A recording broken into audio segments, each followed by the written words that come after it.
pre-Bauhaus de Alemania hemos denominado ¿Dónde estamos? Yo quiero hacer, digamos, un par de comentarios que atañen solamente a mí y mi intención, digamos, se pueden compartir o no. Por un lado, bueno, yo soy bastante crítico de estas visiones, por ahí, a mi juicio, demasiado optimistas de ver la crisis como una oportunidad. Me parece que es una especie de consuelo pensar en estos términos. Sí, bueno, obviamente, como toda crisis, es algo a lo que tenemos que responder, tenemos que enfrentar y, bueno, ojalá podamos salir digamos, lo mejor posible y en lo posible que sea mejores. Por otro lado, no soy demasiado partidario de algunos intentos que hay en estos tiempos de, bueno, determinar cómo va a ser nuestra ciudad post pandemia, porque, bueno, ni siquiera sabemos cómo vamos a salir de esto, digamos, si es que salimos y cómo salimos. Por lo tanto, me gustó más la idea de ver en dónde estamos, que dónde estamos implica no solamente una crisis mundial como la de la pandemia, sino crisis que ya se venían sucediendo, digamos, en términos no solamente ambiental, sino en términos de precariedad del empleo, de una cantidad de cuestiones, y por lo tanto, bueno, me parece interesante la pregunta de dónde estamos, no para quedarnos en donde estamos, sino justamente para ver, digamos, bueno, cómo podemos encarar ese dónde estamos y hacia dónde podemos salir. La idea del ciclo es presentar, conocer y debatir distintas visiones del estado actual en que se desarrolla la vida urbana en nuestro país, en Argentina y en el mundo, tanto en relación, como decía recién, a la emergencia del COVID, como a otras condicionantes ambientales, sociales, políticas, económicas, que o bien se dieron presencia con la pandemia, o bien están siendo objeto de una nueva mirada a partir de circunstancias actuales. Por ejemplo, el cambio climático, la globalización, la precarización, derechos individuales, género, minorías, migraciones, etcétera.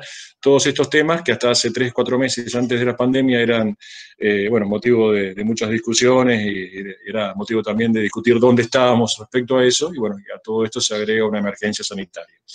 Hoy comenzamos con 2 conferencias, la de Oriol, que vamos a escuchar a continuación, y la de Alejandro Galeano a las 5 de la tarde. Para ti va a ser un poco tarde, Oriol, pero si quieres participar, estás invitado, es este mismo link.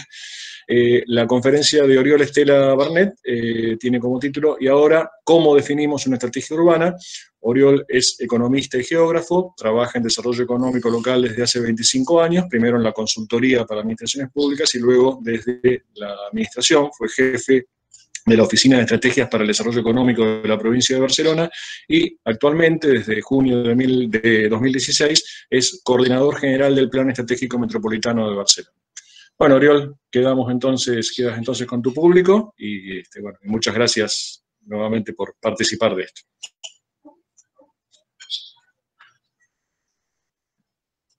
Estupendo, Diego. Muchísimas gracias por la invitación y muchísimas gracias por estar ahí tras la pantalla. Ojalá que pronto podamos volver a recuperar el formato presencial para este tipo de cosas, aunque evidentemente con esta distancia pues también es práctico que nos vayamos acostumbrando a estas herramientas, porque así podremos interactuar, ¿no?, al lado y lado del océano más fácilmente. Bien, pues sí, como decía Marcelo, desde hace justo el próximo lunes, día 1 de junio, hará 4 años que estoy a cargo del Plan Estratégico Metropolitano de Barcelona, después de haber trabajado en entornos muy diferentes en el ámbito del desarrollo económico local y la planificación estratégica. Me tocó trabajar en pueblos chiquitos, en comarcas rurales, en grandes ciudades también, por toda España. En Argentina incluso también tuve alguna experiencia de colaboración con alguna consultora, y de hecho en su momento estuve en Córdoba, y en Buenos Aires, en Rosario, participé en un plan de desarrollo de Florentino Ameghino, que está en la provincia de Buenos Aires, muy al interior. Bueno, ha sido una experiencia, digamos, muy diversa, que al llegar a esta responsabilidad de la coordinación del Plan Estratégico Metropolitano, pues, bueno, me ha servido para entender muchas cosas, pero sobre todo me ha servido para poder analizar, ¿no?, la trayectoria que este plan estratégico ha tenido durante sus más de 30 años de vida, porque siempre hablando desde la perspectiva del desarrollo económico local, el modelo que se ha llamado, ¿no? El modelo de Barcelona, el éxito de Barcelona, el posicionamiento de Barcelona a nivel internacional como ciudad, etcétera, pues, bueno, digamos, una vez se analiza, pues se pueden identificar algunos factores que hoy en día seguramente ya no funcionan como funcionaron antaño. Y eso unido, digamos, a cómo funciona el mundo y a todas estas crisis y estos acontecimientos más o menos inesperados, en cualquier caso que nos pillan siempre poco prevenidos y poco preparados, pues toda esta idea de la planificación estratégica realmente se quiebra un poco, ¿no? por diferentes lugares. Entonces yo lo que quería explicarles aquí es un poco esta visión, ¿no? De cómo lo que se consideraba un modelo de éxito y que la planificación estratégica acompañó durante muchos años, ahora no puede funcionar igual. La idea de cómo planificamos la ciudad, de cómo planificamos la metrópoli tiene que cambiar, y eso es lo que vamos a intentar con el nuevo plan estratégico, que después de estos 4 años, digamos, de preparación y de trabajo un poco interno que hemos hecho en la oficina de coordinación del plan para poder salir con una nueva propuesta, pues vamos a poner ya en marcha. Este mes de julio se va a empezar a trabajar, y ahora les explicaré cómo. Bien, entonces, bueno, voy a utilizar una presentación que comparto ahora. Y simplemente, bueno, aprovechando la introducción también de Marcelo, decir que efectivamente yo también creo que primero lo de las crisis, ya en la anterior crisis en el año 2008-2010, ya decía que lo de la crisis como oportunidad me sonaba chino, y no solo porque lo dijeran, digamos, un proverbio chino, sino porque realmente pocas veces en unas crisis de esta escala se ha visto que esto sea una oportunidad para muchas cosas, y ahora lo volvemos a comprobar. Y desde luego tampoco creo para nada en quienes me explican cómo va a ser la ciudad del futuro, y sobre todo si me la explican que va a ser mejor que ahora, porque para verlo me gustaría saber cómo lo van a hacer. O sea, la crisis por sí sola y todo lo que estamos viviendo por sí solo no nos va a llevar a nada mejor, digamos, para la mayoría, sino que al contrario, posiblemente lo que haga va a ser reforzar tendencias de desigualdades y de vulnerabilidades que tenemos pues ya desde hace mucho tiempo llevamos arrastrando, y que crisis tras crisis lo único que hacen son incrementarse. Por tanto, no me expliquen ¿no? Digo, cómo va a ser la ciudad del mañana, sino qué están dispuestos a hacer para que la ciudad del mañana sea de una determinada forma, ¿no?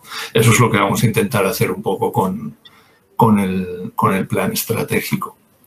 Entonces, ahí voy a ver si lo que le he puesto ahora, cómo definimos una estrategia urbana. Empiezo muy brevemente con una pequeña historia, ¿no? sobre la ciudad de Barcelona. Ahí tiene una fotografía de Barcelona. Me gustaría que alguien que tenga, o que desconecte o que conecte, digamos, el micrófono, y que intente adivinar de qué año es esta fotografía de la ciudad de Barcelona. ¿De qué año creen que puede ser? Esto es la zona que está cercana a la playa. Ahora mismo no sé si conocen Barcelona o no, pero bueno, un poco por el aspecto y así. Por los autos, digamos, por el paisaje urbano te va a decir de los años 50, como dice Santiago también en su mensaje. Por los autos pareciera que un poquitito más para acá, más para los 60 o 70. Ajá. Bien, pues esto sin riesgo. Esto es la zona como digo, de lo que actualmente es la Villa Olímpica, lo que en su momento se transformó como Villa Olímpica, y todo el frente marítimo que estaba por desarrollar de Barcelona. Como ven a la izquierda de la fotografía están las vías del tren todavía que impedían el paso o dificultaban el paso a las playas, que entonces no eran ni siquiera playas, digamos, que usara la gente, las fábricas, ¿no? Las chimeneas, etcétera. Esto es el año 1986, ¿vale? En Barcelona. Barcelona era una ciudad pues, que en esos años tenía mucho por reconstruir. Era una ciudad industrial, ¿no? Que con la crisis de los años 70 y la globalización, etcétera, pues tenía un paisaje urbano, digamos, muy degradado, muy condicionado, ¿no? por esa actividad industrial. Esto es la zona también de las playas, cercana a la Villa Olímpica. En aquel momento, esto es también año 86, año 87, finales de los años 80. Y esto es una zona actualmente muy céntrica, que es la Plaza de las Glorias, ¿vale? Donde, como ven, pues las chimeneas, el humo, era lo habitual. Aquí en el centro, este edificio alargado que ocupa prácticamente todo el centro, hoy en día es un shopping, ¿no? Un centro comercial, muy céntrico en Barcelona. En ese momento era una fábrica de máquinas de escribir de Hispano Olivetti, de la empresa italiana Hispano Olivetti. Hoy en día es el centro comercial Glorias, pero, insisto, a finales de los años 80 todavía este era el paisaje urbano que teníamos, ¿no? ¿Y qué sucedió en ese año 1986, años en los que la ciudad estaba así? Pues en el año 86, concretamente el 17 de octubre del 1986, Barcelona obtuvo la nominación para organizar los Juegos Olímpicos del año 1992. Unos Juegos Olímpicos que se habían planteado, bueno, Barcelona había optado repetidamente en varias etapas de la historia por organizar unos Juegos Olímpicos. Nunca lo había conseguido, pero siempre estaba ese deseo por parte de la ciudad. Y en estos años, en el año 92, bueno, para los Juegos Olímpicos del año 92, bueno, pues se pensó que sería una excelente oportunidad para la ciudad después del periodo de la dictadura y de la transición democrática, y junto con esta necesidad de reconversión industrial y de reconversión económica y de reconversión urbana, pues que los Juegos Olímpicos podían ser un buen catalizador para los cambios que se necesitaban y para atraer las inversiones que se necesitaban para poner la ciudad al día. Entonces, ese personaje que está ahí en el centro de la fotografía, Pascual Maragall, era entonces el alcalde de la ciudad y bueno, y fue él el que, digamos, lideró todo este proceso, ¿no? Pero claro, dense cuenta que estamos hablando de finales del año 1986 y las Olimpiadas tenían que celebrarse en el verano de 1992. Por lo tanto, había alrededor de unos 5 años, ¿vale? para hacer toda una transformación urbana, y particularmente en esta zona, pero había muchos más retos, ¿no? Transformar algunas infraestructuras clave como el aeropuerto, el puerto, construir unas rondas de circunvalación, como llamamos aquí, un anillo viario que rodeara la ciudad para que no tuviera el tráfico pesado y el tráfico en general que cruzar por el centro de la ciudad, como hasta ese momento sucedía, etcétera, ¿no? Entonces, un conjunto de grandes inversiones y un conjunto de una transformación urbana importantísima, ¿no? Entonces, ahí es donde surge un poco la idea, ¿no? Y la necesidad de dotarse de un instrumento para pensar en el medio y largo plazo, que es para lo que sirven los planes estratégicos, ¿no? Barcelona fue una de las primeras ciudades en el mundo en adoptar este instrumento, ¿no? La planificación estratégica, que era un instrumento ya habitual en las empresas, ¿no? En el mundo empresarial, particularmente en las grandes multinacionales, ¿no? Que utilizaban la planificación estratégica como un método de gestión, ¿no? Para fijar sus objetivos a medio y largo plazo y alinear sus recursos, ¿no? y su actividad pues, en la dirección correcta para conseguir esos objetivos. Bien, pues en el año 1982, en San Francisco, Estados Unidos, ¿no? se tiene una primera experiencia impulsada por el sector privado en planificación estratégica, que a partir del año 1983 cuenta con el apoyo de la municipalidad del municipio de San Francisco, siendo esta la primera experiencia de planificación estratégica urbana siguiendo este modelo. Y a partir de ahí ya otras ciudades en Europa, Birmingham, Turín en Italia y Barcelona en España adoptan. Como ven ahí, en el año 1988, por tanto, al cabo de un año y poco de la nominación olímpica, ya se había creado la oficina del Plan Estratégico Barcelona 2000, un plan que ha tenido una evolución a lo largo del tiempo. Como pueden ver ahí, hoy en día somos una asociación.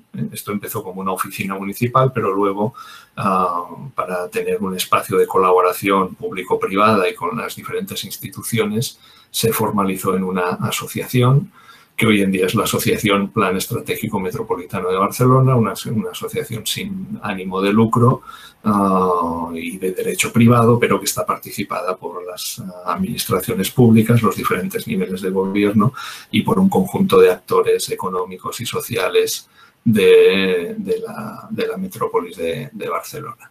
Y como pueden ver en la línea inferior, ahí tenemos marcados los 5 planes estratégicos que hasta el momento, desde el año 1990 en que se aprobó el primero, por tanto en 30 años ha habido 5 planes estratégicos en la ciudad primero, los 3 primeros de los años 90, y luego 2 planes estratégicos ya de carácter metropolitano. El último de ellos se aprobó en el año 2010, Plan Estratégico Visión 2020, y por tanto este año 2020 correspondía elaborar el nuevo plan estratégico que hemos puesto 2030 para que digamos, alinearlo con las agendas internacionales, la Agenda 2030 de Naciones Unidas, los Objetivos de Desarrollo Sostenible, y que ahora mismo estamos trabajando en su elaboración y lo tendremos finalizado, pues no para este año, pero sí esperamos para el próximo año. Ahora les contaré un poco cómo lo planteamos.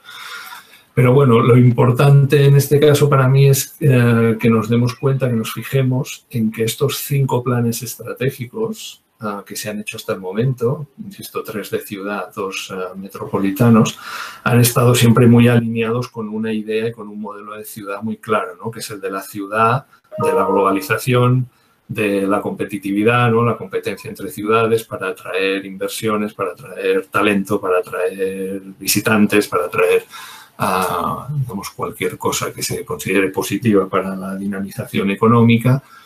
Y además en este modelo pues, de la ciudad del conocimiento, ¿no? De la innovación, un discurso que prácticamente todas las ciudades del mundo han venido adoptando en estas últimas 2 décadas, ¿no? Y que, bueno, en Barcelona la particularidad es que se han articulado estos ejercicios colectivos, ¿no? De planificación estratégica pues, para definir las prioridades y qué tipo de inversiones o qué tipo de proyectos eran los que se iban a impulsar preferentemente, ¿no? Pero como pueden ver ahí, pues el primer plan estratégico se trataba de situar la ciudad en el mapa global. Barcelona en aquel momento era muy desconocida, desde luego nada que ver con digamos, su reputación actual. En el segundo plan estratégico, ya una vez superados los Juegos Olímpicos, se trataba de sacar partido, ¿no? De sacar provecho de que se había colocado a la ciudad en el mapa durante los Juegos Olímpicos y con el impacto que tuvieron. Y luego, como ven, pues esto, ¿no? La idea de la ciudad del conocimiento, la idea de la ciudad metropolitana y en el último plan estratégico volvemos a esta idea de la ciudad atractiva para el talento innovador global y, por tanto, esta idea de atracción de talento, de inversiones, etcétera.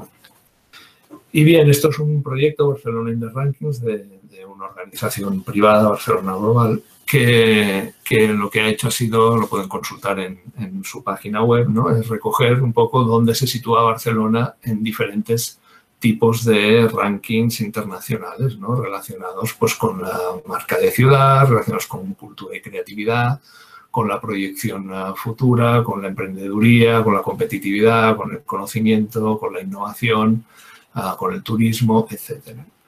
Y bueno, claro, vemos que hoy en día pues Barcelona está situada en estos rankings, en estas clasificaciones, digamos, de escala mundial, pues en unos niveles que no le corresponderían a una ciudad pues que al final tiene 1,5 millones largo de habitantes, ¿no? Que su área metropolitana tiene 3 millones y que la región metropolitana más amplia son 5 millones, ¿no? Eso casi sería, digamos, exagerando, pues somos casi un barrio de una ciudad, una megaciudad china actual, ¿no? O de alguna de las megalópolis que hay por el mundo, ¿no? Entonces, para una ciudad digamos, tan modesta que no es ni siquiera capital de un país, ¿no? De un estado, pues estar en estos rankings internacionales a la altura de ciudades pues como Nueva York, Londres, Tokio, París, etcétera, pues bueno, es algo que desde luego hace 30 años nadie se imaginaba, ¿no? Y yo creo que un poco refleja, no voy a decir que el plan estratégico haya sido el principal y el único causante, por supuesto, de todo ello, pero bueno, digamos, aquí se puede establecer una correlación, digamos, entre el esfuerzo, ¿no?, y el interés por promover un determinado modelo de ciudad y los resultados obtenidos, ¿no? Digamos, la causalidad ya es más difícil de demostrar, pero en cualquier caso es cierto, se han hecho unos planes estratégicos pensando en conseguir todo esto y esto efectivamente se ha conseguido. Ahora bien, ¿qué cambió, digamos, en la percepción y en el entorno y en la manera de plantear la ciudad para pensar que quizá esto que vemos o que se puede entender como un éxito, pues quizá no lo sea tanto, ¿no? Bueno, pues es bien sencillo, solo hay que mirar, digamos, hacia el interior, ¿no?, de este territorio metropolitano, de esta ciudad.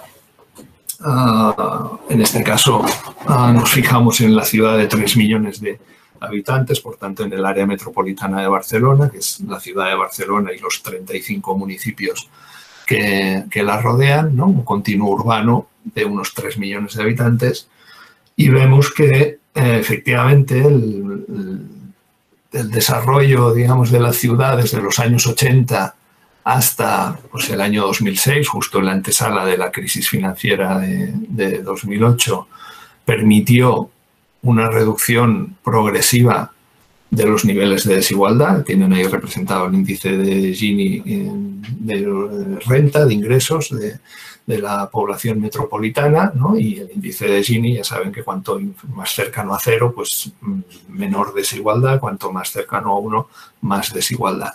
Pues bien, había ido disminuyendo progresivamente en todo este periodo y vemos que en la crisis, con el impacto de la crisis del año 2008-2010 y por tanto en menos de 5 años, aquí la diferencia entre estos dos puntos es 5 años, pero la crisis golpeó en medio, pues en tan solo ese tiempo, ¿no?, en menos de 5 años, se pierde en términos de desigualdad 20 años, ¿no? Se retroceden 20 años en cuanto a niveles de desigualdad, ¿no?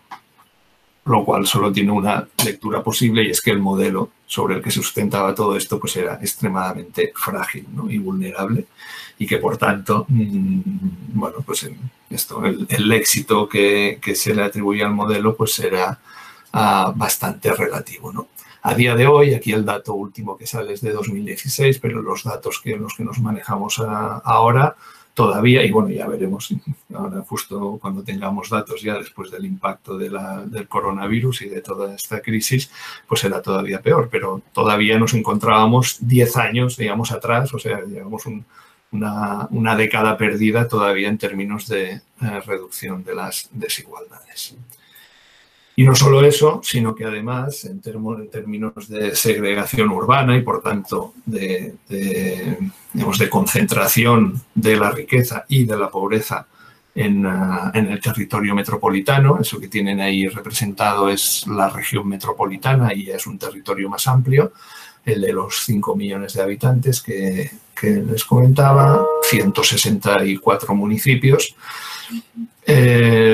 Vemos esas manchas más oscuras son las zonas, los barrios de todo ese entorno metropolitano de menor renta, de menores ingresos, ¿vale? Esta fotografía es bueno, este estudio se hizo en el año 2015 y lo que nos venía a decir es que hay unos ejes muy marcados, ¿no?, de pobreza y de privación, digamos, y de vulnerabilidad en el territorio metropolitano. Y además nos dice que, comparando con estudios anteriores, que siempre son los mismos. Es decir, que en estos 30 años, digamos, el progreso y el éxito, digamos, alcanzado no ha llegado a determinados territorios, a determinados barrios, a determinadas zonas de la metrópoli que siguen, ¿no?, e incluso acrecientan su segregación en el sentido de que cada vez la población que está ahí es más pobre, digamos, y se concentra más en esos mismos espacios, ¿no? Por tanto, insisto, la lección que sacamos de aquí es que el progreso, ¿no?, el desarrollo económico basado en la competitividad, en este modelo de atracción de inversiones, de los grandes eventos, etcétera, etcétera, pues puede tener una vertiente también pues bastante nefasta, ¿no?, en términos de desigualdades y de segregación urbana hacia el interior. Y obviamente eso es algo pues que luego en el medio y el largo plazo pues se paga, y se paga de una forma muy dura. Entonces, aquí entramos en ver un poco cuáles son los elementos que yo considero, o que hemos analizado, ¿no?, y que consideramos que representan, ¿no?, un cambio importante a tener en cuenta respecto a lo que en su momento se consideraba un modelo de éxito y lo que hoy en día necesitamos, ¿no? El primero está claro, y es este que les mostraba ahora, que es que el centro de los nuevos planes estratégicos y de esta nueva mirada a medio y largo plazo tiene que cambiar. Ya no puede ser de la atracción, ¿no?, la competencia entre ciudades, la atracción de inversiones, el crecimiento económico basado en aquello que viene de fuera, sino que en el centro tenemos que poner esta reducción de desigualdades y de segregación urbana, y en todo caso poner el desarrollo económico al servicio de la reducción de estos factores.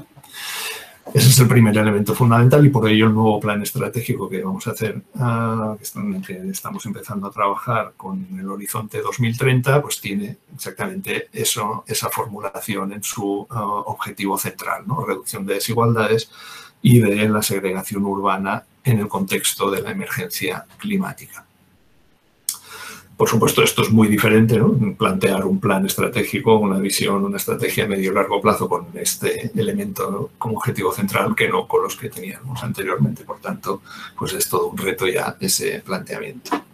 En segundo lugar, la importancia del planeamiento urbano, entendido como el planeamiento físico de la ciudad. Esa imagen que tienen aquí, en esta imagen, es el mapa del Plan General Metropolitano, es el planeamiento urbanístico territorial actualmente vigente en Barcelona, que es de carácter metropolitano. En su momento fue una gran innovación, pero claro, estamos hablando de un momento que fue el año 1976. En el año 1976 se aprueba el Plan General Metropolitano, que es como, digamos, el master plan, ¿no?, el plan urbano de Barcelona, y sigue siendo el plan hoy en día, más de 40 años después, ¿no? Claro, en ese momento, en el año 1976, la ciudad se planteó y se dibujó siguiendo unos parámetros que hoy en día ya no son los que queremos para nuestras ciudades. Se planteó con un marcado carácter expansionista, ¿no?, de la ciudad, de crecimiento de la mancha urbana. Se planteó pues con la visión del automóvil, ¿no?, y de la movilidad privada, individual, pues como vector principal de conexión. Se planificó con un planteamiento de zonas, ¿no?, especializadas para la actividad económica, zonas especializadas en residencias, son zonas de zoning, ¿no?, y por tanto nada que ver pues con la ciudad compacta, compleja, para el caminante, para las bicicletas, verde, etcétera, que planteamos hoy en día. Por tanto, digamos, la importancia de que anden de la mano, ¿no?, el planeamiento urbanístico, el planeamiento territorial, con la visión más estratégica, ¿no?, del modelo de ciudad, del modelo económico, del modelo social, es clave y fundamental. Esto funcionó muy bien en los principios del plan estratégico, porque este plan urbanístico, pues obviamente era reciente y todavía estaba por desarrollar, y de hecho los Juegos Olímpicos lo que permitieron, y el éxito de una parte importante del éxito de los Juegos Olímpicos de Barcelona se explica porque el desarrollo urbanístico que llevaron aparejado ya estaba planeado anteriormente. Es decir, los Juegos Olímpicos sirvieron como catalizador de un desarrollo urbanístico que ya se había planeado con anterioridad y no como ha sucedido en muchas ciudades posteriormente, pues que el acontecimiento, los Juegos Olímpicos, lo que han servido es como, digamos, han sido el centro, ¿no? Y luego se ha hecho un desarrollo urbano condicionado a esos Juegos Olímpicos, ¿no? Pues en el caso de Barcelona sucedió al revés. Primero fue el planeamiento y luego los Juegos Olímpicos sirvieron para impulsar ese planeamiento. Bien, pues como decía, hoy en día sigue siendo vigente. Ha habido miles de pequeñas modificaciones, pequeñas o no tan pequeñas, pero modificaciones sobre ese planeamiento, pero está claro que pensar la ciudad del siglo XXI sobre un plano dibujado hace más de 40 años, pues no tiene mucho sentido. Y es por ello que ahora se está en el proceso de revisión y de generación de un nuevo plan director urbanístico metropolitano, y es una excelente oportunidad poder trabajar, ¿no? A la vez, ¿no? De la mano, el planeamiento urbanístico y el planeamiento, insisto, más estratégico de modelo de ciudad, económico, social, etcétera, poder trabajar de la mano para poder, para que no sean incoherentes ambos modelos, como muchas veces sucede en muchas ciudades, ¿no?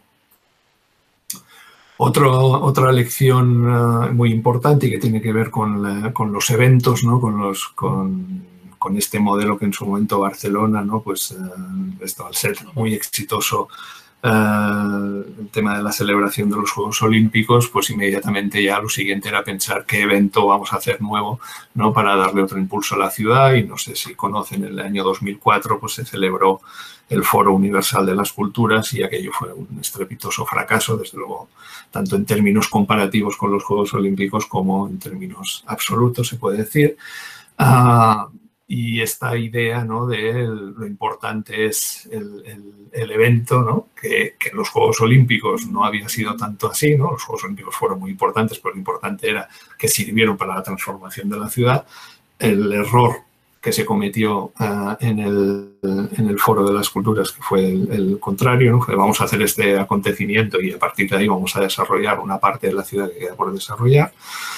Bien, pues en la lección que nos dice es que no es tan importante el output, digamos, sino el resultado directo de aquello que hacemos, sino que lo importante es cómo trabajamos los procesos y cómo trabajamos los outcomes, o por tanto los resultados más a medio y largo plazo, ¿no? Y eso es algo que ejemplifico aquí pues con el tema este del Mobile World Congress, que es un gran acontecimiento que se celebra en Barcelona, el acontecimiento de referencia de la telefonía móvil, celular, en todo el mundo, y que ha situado a Barcelona también pues, como una de las ciudades más importantes en este ámbito, que en sus primeros años y durante bastante tiempo era un acontecimiento que lo más importante que aportaba a la ciudad era el acontecimiento en sí mismo, y por tanto el hecho de que vinieran muchos miles de personas de todo el mundo y que durante unos días estuvieran en Barcelona, comieran y cenaran en los restaurantes, fueran a los bares o fueran a los hoteles o fueran el consumo de la ciudad, digamos, de esto que le llamamos turismo de congresos, ¿no? Hasta que alguien se dio cuenta, ¿no? Que lo más inteligente era no conformarse con eso, sino bueno, aprovechar ese impacto, ¿no? de un congreso de estas características y de la presencia de las empresas líderes en este sector en la ciudad, pues para intentar construir una estrategia de desarrollo de un sector de las telecomunicaciones y vinculado a la telefonía móvil, pues propio en la ciudad, un ecosistema de pequeñas empresas, de vínculos de alianzas con las grandes empresas, de otro tipo de acontecimientos, etcétera. Es decir, ir más allá del simple impacto del acontecimiento que era pues cada año este congreso. Y eso es algo que lo que se ha también avanzado bastante hasta que este año, digamos, fue una de las primeras grandes operaciones, digamos, que el coronavirus abortó, ¿no? La celebración este año de este congreso, y veremos qué es lo que sucede en los próximos. Pero la ventaja es que detrás ahora sí tenemos un ecosistema todavía, digamos, por madurar, ¿no? Pero un incipiente ecosistema propio de empresas y de actividad en este ámbito. Otra cuestión importante es que a la hora de planificar, ¿no? Y sobre todo de conseguir las alianzas entre los actores metropolitanos para impulsar un plan estratégico a medio y largo plazo, es bastante diferente, ¿no? Cuando se trata de ponerse a la altura de lo que se espera de una ciudad de unas determinadas características, ¿vale? Como es el caso de Barcelona, a cuando ya se ha conseguido ese estatus, ¿no? Hasta dónde se quiere llegar, ¿no? Y eso es un debate pues, que ejemplifica muy bien el aeropuerto de Barcelona, ¿no? Una gran infraestructura clave para la conectividad global de la ciudad y de la metrópolis y de todo el país en general, ¿no? Y que en el año 1992, cuando se celebraron los Juegos Olímpicos, pues tenía el aspecto que tienen aquí en la imagen de la izquierda. Por tanto, significa que en el año 1986, cuando se obtuvo la nominación, pues era todavía más pequeño, digamos, era un aeropuerto mucho más modesto, ¿no?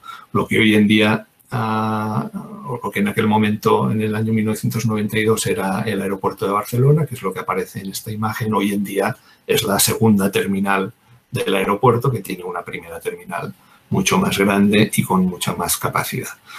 Pero que es una terminal que por el modelo de desarrollo de Barcelona ya ha llegado, ¿no? En poco más de una década, ha llegado a su límite también, a su límite de capacidad. Y actualmente, si no me equivoco, las cifras son pues, que hay más de 50 millones de pasajeros anuales, ¿no? Que circulan por el aeropuerto de Barcelona y ese era un poco el límite que se había fijado a esa infraestructura, con lo cual hay un debate y justo las semanas anteriores al impacto del coronavirus era un debate en la ciudad de Barcelona si debía o no debía ampliarse el aeropuerto de Barcelona y, por tanto, que tuviera más capacidad, que se pudiera atraer a más personas, a más turistas, etcétera, ¿no? Todo un debate que ahora mismo pues, no tiene mucho sentido tal como están las cosas, ¿no? Pero que, bueno, veremos si se vuelve a retomar en función de cómo vaya la recuperación.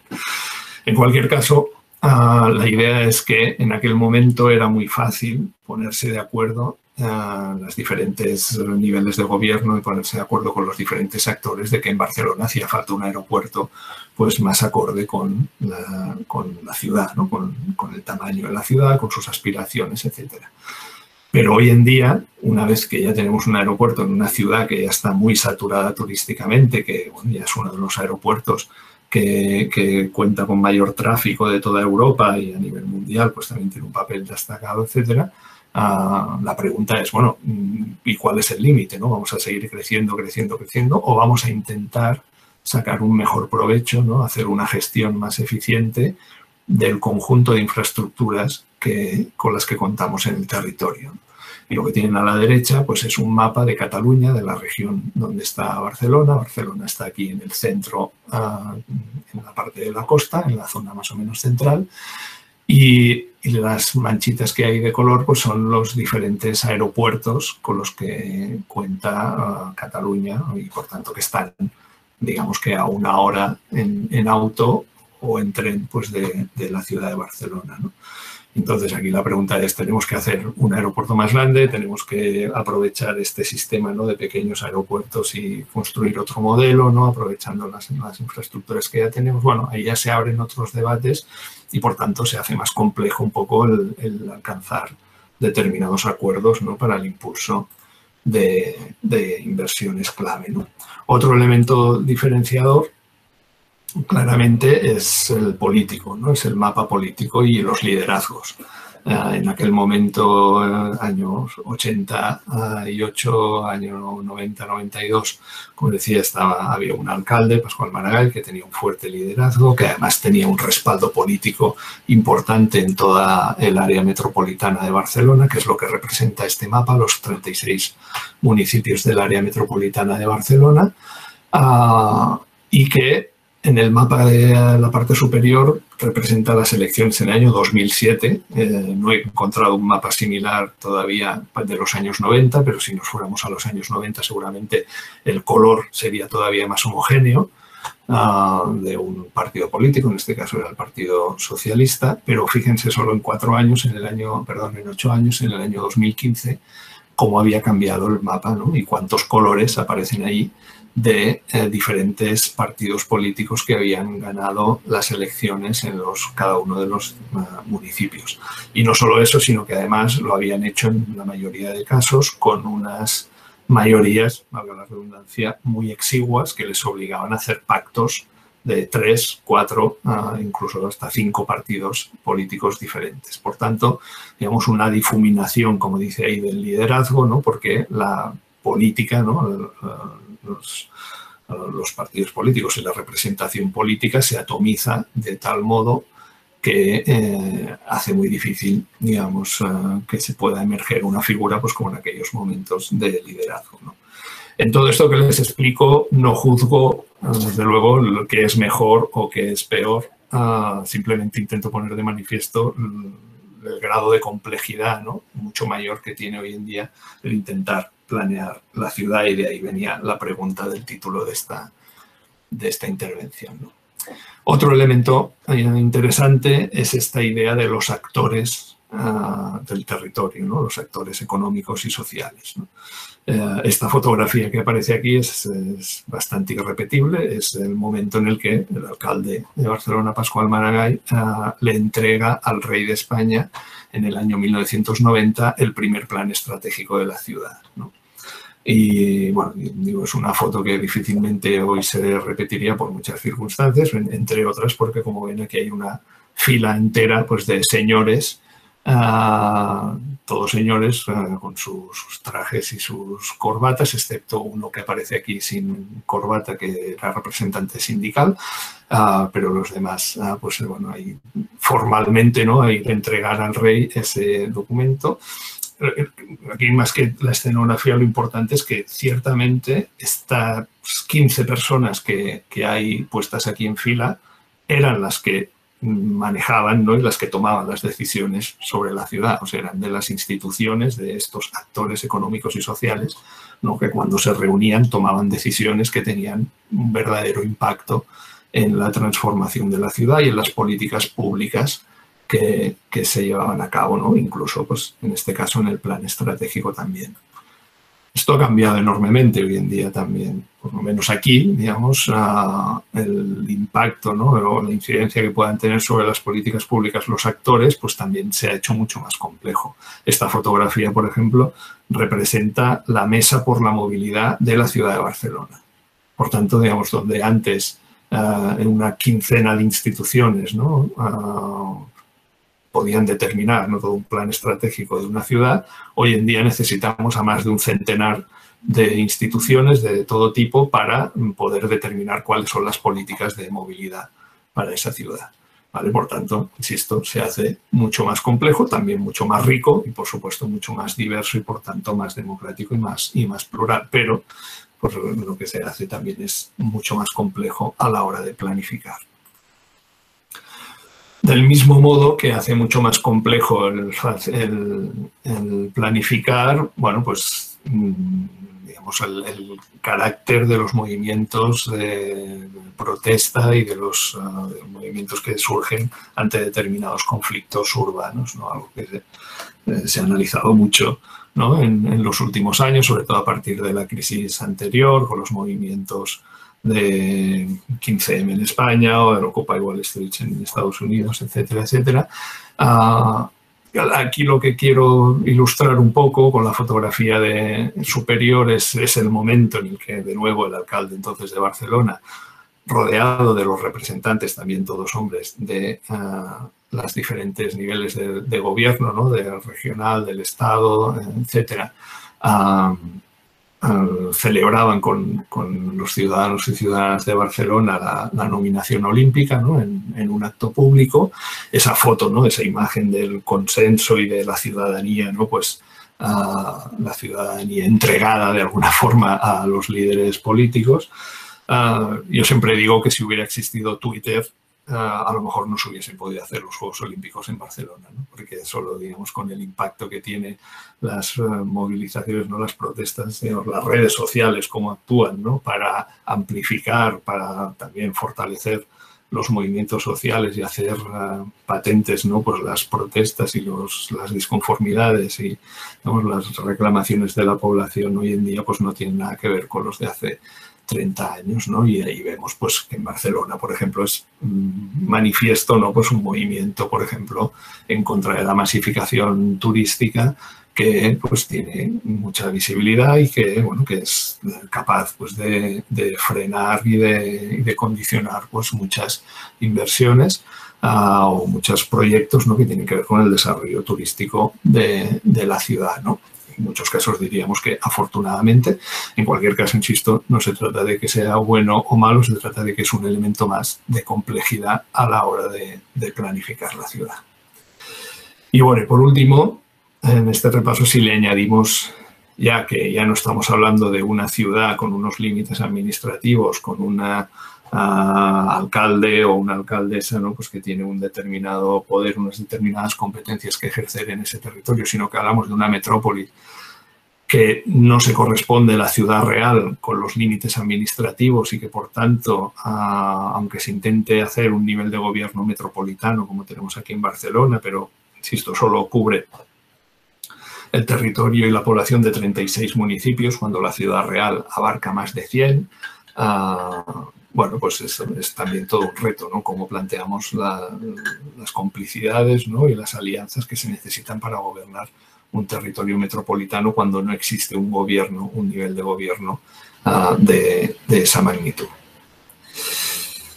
Entonces, bueno, aquí tienen un poco para conocer pues cuál es la diferencia, ¿no? La ciudad de Barcelona está aquí en el centro de la mancha amarilla, es esta pastilla más grande, digamos, dentro de la mancha amarilla. La ciudad, 1.600.000 habitantes. Luego tenemos esta zona amarilla, que son el doble, 3.200.000, o sea, 1.600.000 de la ciudad de Barcelona y 1.600.000 del resto de 35 municipios. Y la región metropolitana, de 5 millones de habitantes, y aquí en la parte superior lo tienen contextualizado en la región de Cataluña, que en total tiene 7,5 millones de habitantes. Pues de los 7,5 millones, más de 5 se concentran en esta mancha gris, que es la región metropolitana.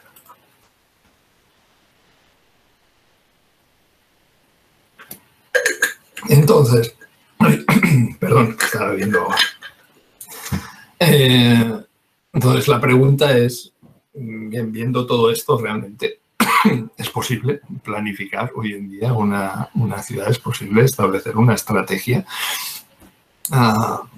Esa pregunta, ¿no? Planificar qué y cómo. Esta imagen para mí es, bueno, siempre la utilizo porque es muy ilustrativa, ¿no? De lo que sucede en Barcelona, ¿no? Barcelona desde hace unos años pues tiene un gobierno municipal que, bueno, tiene una visión más crítica sobre el modelo que se ha utilizado y, por ejemplo, en términos del turismo, ¿no? Pues es claramente partidario pues de limitar, de regular y de controlar un poco la expansión, ¿no? Y el impacto que ha tenido el turismo en nuestra ciudad, pero nos damos cuenta que pase lo que pase en la ciudad, ¿no? Aunque pasen disturbios como aquí o incendio o lo que sea, pues a la gente le gusta venir a Barcelona, ¿no? Y casi esto es un motivo más para venir, ¿no? Pues porque es una experiencia excitante, ¿no? Porque, bueno, da como para hacerse un selfie, ¿no? En medio de las barricadas de una protesta por un desalojo de unos ocupas, ¿no? De unas personas que estaban ocupando pues unos determinados edificios, ¿no? Entonces, claro, se hace muy difícil de planificar, ¿no? Porque hagamos lo que hagamos aquí, pues esto, el turismo, por ejemplo, pues va a seguir querer viniendo, ¿no? Y ya no hablemos, pues, de esto, ¿no? De cómo podemos planificar, o sea, todos los planes estratégicos que podamos conocer de ciudades, ¿no? Recientemente, ninguno de ellos contemplaba una situación como la actual, ¿no? Entonces, bueno, ¿qué es lo que estamos planificando? ¿Para qué estamos planificando? ¿Cómo estamos planificando? ¿Y qué significa esto de definir una estrategia para la ciudad hoy en día? Bueno, voy a pasar a algunas segunda y última parte, o tercera sería en este caso y última parte, pero quería dejar, si alguien quería hacer alguna pregunta hasta ahora. ¿Se entiende bien la intencionalidad, digamos, de la presentación? ¿Hay alguna curiosidad o algo que quieran saber? Yo creo que venimos muy bien y yo mismo tengo algunas preguntas. Me parece que lo ideal es que termines la presentación formal y después pasemos a las que pueda. Estupendo. Vale, y así nos veremos. Acá dicen que sí, muy bien, que se entiende muy bien, así que de acuerdo. Estupendo. Pues muy bien, muchas gracias. Bien, bueno, entonces, aquí tienen, quizá para no demorarnos en esta parte, que podría ser, digamos, más teórica, pero hay este planteamiento de decir, bueno, cómo este cambio de la planificación estratégica, ¿no?, se ha venido produciendo como en 3 oleadas o en lo que llamamos 3 generaciones. Como tengo un artículo escrito al respecto donde se explica, bueno, con detalle esta visión y tal, lo que puedo hacer es proporcionárselo a Marcelo para que se lo haga llegar y así no nos demoramos aquí a explicar cada uno de los elementos. Simplemente aquí quiero poner de manifiesto pues que realmente... Perfecto, lo esperamos entonces. Vale. Hay una evolución, ¿no?, en la visión de qué es lo que se puede planificar o qué es lo que tiene sentido planificar en las ciudades a medida que se van quemando determinadas etapas, ¿no? Pues en la primera etapa es muy frecuente, ¿no?, que lo que se planifique desde el punto de vista de la estrategia es esa puesta al día en materia de infraestructuras, de servicios, etcétera. En la segunda etapa ya es más el modelo económico, ¿no?, cómo utilizamos precisamente esas infraestructuras y cómo ponemos en relación, cómo tejemos redes de actores, ¿no?, para conseguir una buena gobernanza de ese desarrollo conseguido y, por tanto, avanzar en materia de desarrollo económico. Y, digamos, esta tercera generación, donde lo que prima más es el derecho a la ciudad, ¿no?, es esta situación, ¿no?, de las condiciones de vida de la ciudadanía y la reintegración, como dice ahí, de las soberanías, o sea, de la capacidad de actuación de las propias ciudades, ¿no?, que puedan contar con instrumentos para, digamos, construir su propio modelo frente a una globalización que lo hace todo más homogéneo, ¿no? Y ese sería un poco el papel de la planificación estratégica o de los nuevos planes estratégicos de tercera generación, ¿no? El cómo definimos unos objetivos compartidos, ¿no?, y cómo nos empoderamos, digamos, como sociedad, como colectivo para poder alcanzarlos, ¿no? Pero en definitiva de lo que se trata hoy en día es, sobre todo, la estrategia es la gestión de las transiciones. La estrategia tenemos que verla como la gestión de las transiciones hacia una ciudad que no podemos definir hoy en día cómo será al 100%, porque ya lo vemos, ¿no?, los acontecimientos que suceden pues nos hacen cambiar muchas de las premisas sobre las que partíamos, pero que sí que en algunos casos podemos anticipar, por ejemplo, en las sociedades como es la nuestra, ¿no?, en envejecimiento, la nuestra me refiero aquí en Europa, particularmente en Cataluña, ¿no?, el envejecimiento de la población, ¿no?, el incremento de la diversidad, la apuesta muy consensuada por una ciudad compacta, policéntrica, con mixtura de usos, ¿no?, la necesidad de cambiar el modelo energético con la sustitución de combustibles fósiles por renovables. O sea, hay determinadas cosas que además nos están diciendo las agendas internacionales, ¿no?, los ODS, los Objetivos de Desarrollo Sostenible, la agenda urbana global, digamos, de Quito, la agenda urbana europea, las agendas urbanas que ya dibujan un modelo de ciudad, ¿vale? Y que cada territorio lo que tiene que hacer es plantear la transición, ¿no?, cómo va a gestionar la transición a ese modelo de ciudad. Y nosotros lo que planteamos es que esas transiciones se deben realizar sobre la base de unas misiones muy claramente definidas, que al final explicaré de qué se tratan. Bueno, entonces el plan estratégico, un poco la idea que tenemos es esta, ¿no? Primero actúa como un sensor, ¿no?, de escucha activa y captación de información de diferentes tipos, ¿no?, conocimiento, necesidades, intereses, ¿no?, y también de captación de energías y de recursos de los actores del espacio metropolitano. Con esa escucha activa nos hacemos una idea, ¿no?, de cuáles son los retos que se plantean y que preocupan más a la ciudadanía y a los actores del territorio. En el marco de la asociación Por tanto, del plan estratégico se establecen las prioridades y se acuerdan, ¿no?, con procesos participativos cuáles van a ser las misiones que van a dar respuesta a esos retos. Y luego lo que vuelve a hacer la oficina de coordinación, que es lo que yo dirijo, digamos, es la incubación de proyectos, ¿no?, que ayuden a hacer esas misiones, ¿no?, a cumplir esas misiones, a hacerlas realidad. ¿Vale? Por tanto, es un proceso mucho más imbrincado, digamos, en el territorio. No es hacer un documento, ¿no?, que es el plan estratégico, sino que es como un dispositivo con el que nos dotamos para ir transformando, ¿no?, ir captando esta idea de sensor, ¿no?, de escucha activa de lo que está sucediendo en el territorio y transformarlo, ¿no?, en energías y en proyectos concretos para la transformación, siguiendo esta idea de las transiciones, ¿no? Y por eso las misiones, lo que llamamos misiones, es lo que nos permite enlazar, ¿no?, a estas transiciones de diferentes aspectos del modelo urbano con la realidad del territorio y las necesidades concretas de los agentes, ¿no?, de los actores metropolitanos.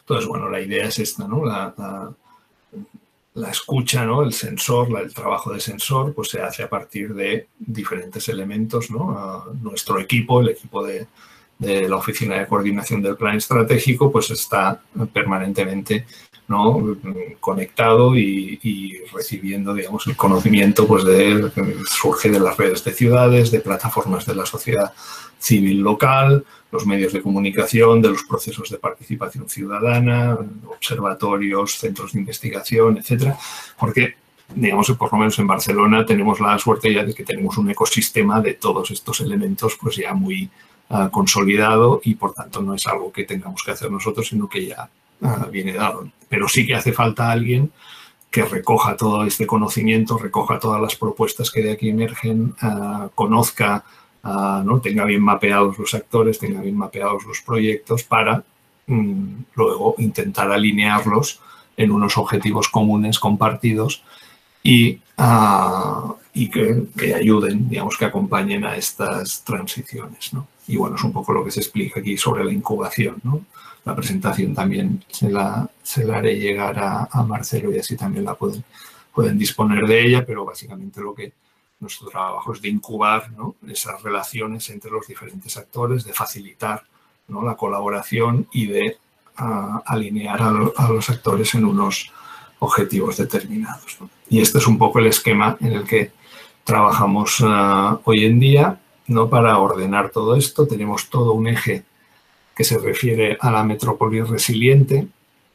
Nosotros pensamos que y hace muchos años que escuchamos, ¿no?, cada vez que se inaugura un congreso, una jornada o cualquier actividad que tenga que ver con ciudades, o en cualquier artículo o en cualquier libro que habla sobre ciudades, todos empiezan hoy en día diciendo que el mundo es más de la mitad de la población es urbana, que en el año 2050 75% de la bla, bla. O sea, toda esta idea del triunfo de las ciudades, y nosotros nos preguntábamos esto por qué sucede, ¿no?, o qué es lo que hay detrás de esto, ¿no? Entonces planteábamos, bueno, la gente, ¿no?, cuando se traslada del campo a la ciudad, es buscando algo, ¿no?, es buscando una mejora de la calidad de vida, pero en particular busca, en primer lugar, tener sus necesidades básicas cubiertas, por supuesto, ¿no? Y esa es la idea de metrópoli resiliente, o sea, cómo hacemos una metrópolis sea capaz de garantizar, ¿no?, las necesidades básicas, que son un aire de calidad, ¿no?, agua limpia para consumir, acceso a la alimentación, acceso a la energía, acceso a la vivienda. Bueno, cómo se garantiza todo esto a la gente que vive en las ciudades, ¿no? Y esa es la idea del primer elemento, ¿no?, de la metrópoli resiliente. Luego pensamos que también se acude a las ciudades no solo para cubrir las necesidades básicas, sino también para tener oportunidades, pues, de mejora de las condiciones de vida, oportunidades de desarrollo, y esa es la idea de la metrópolis próspera, todos los elementos que nos permiten que la ciudadanía prospere.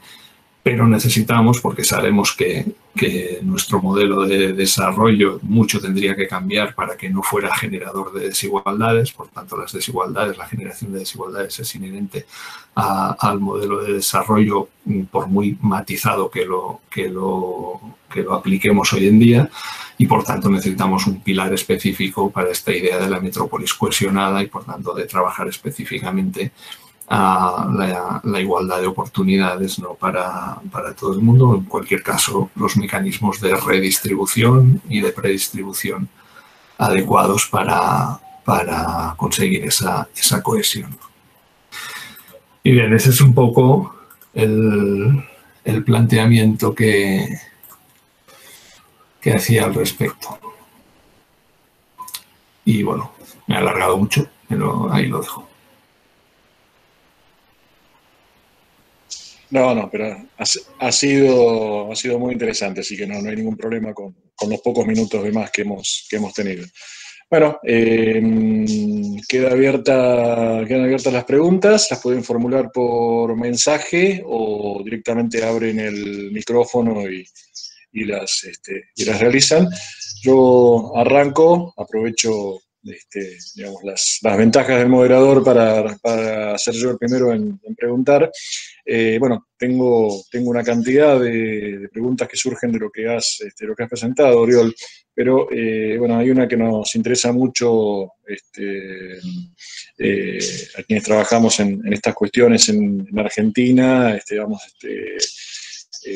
Uno de los ejes básicos de planeamiento territorial tiene que ver con la conformación de organizaciones metropolitanas, con la conformación de planes metropolitanos realmente efectivos y que sean cumplidos por las partes y, digamos, articular distintos niveles de gobernanza metropolitana.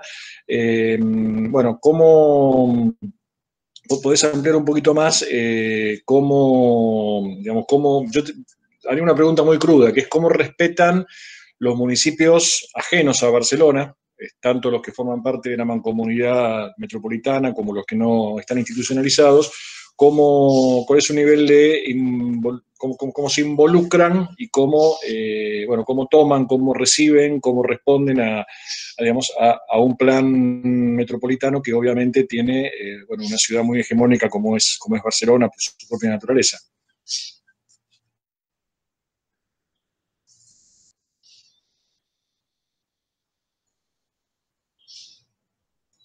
Bueno, que había perdido aquí el micrófono.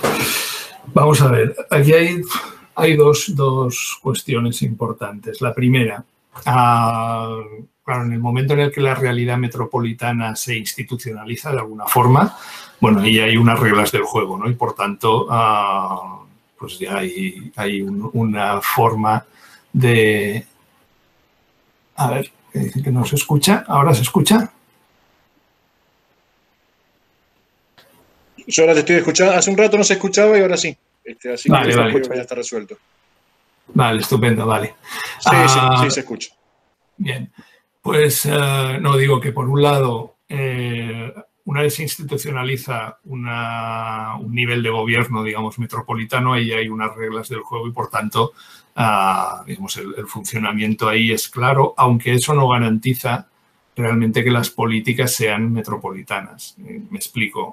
Hoy en día, por ejemplo, el área metropolitana de Barcelona, que es un nivel de gobierno de elección indirecta, que significa que el Consejo Metropolitano se forma a partir de las elecciones locales, municipales, ¿no? Y de los consejeros que salen en cada municipio, pues cada partido político, en función de los números tal, pues elige los consejeros metropolitanos. Bien, y no hay una figura de un, digámoslo así, alcalde o alcaldesa metropolitano. Es decir, la presidencia del área metropolitana ahora mismo pues coincide con la alcaldía de la ciudad de Barcelona, pero aquí lo que se estableció en su momento fue un juego, digámoslo así, por el que, primero, Barcelona aporta la mayoría de los recursos con los que cuenta el área metropolitana y, por tanto, digamos, el resto de municipios salen beneficiados por ello, porque pueden recibir pues, inversiones, apoyo a proyectos, etcétera, del área metropolitana. Y Y por otro lado,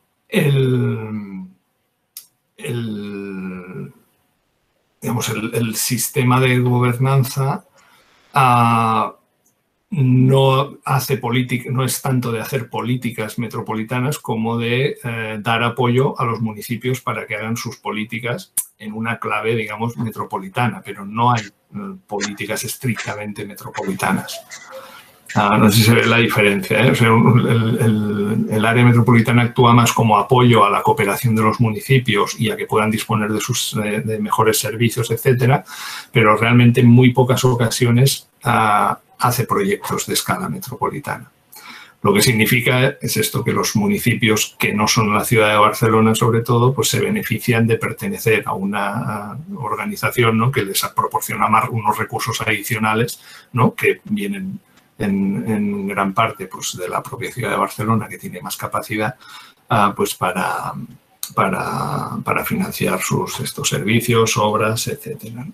Ese sería un elemento. El segundo es que realmente Barcelona, por lo menos comparado con el resto de ciudades europeas, de metrópolis europeas, es una ciudad muy pequeña en relación con su entorno metropolitano.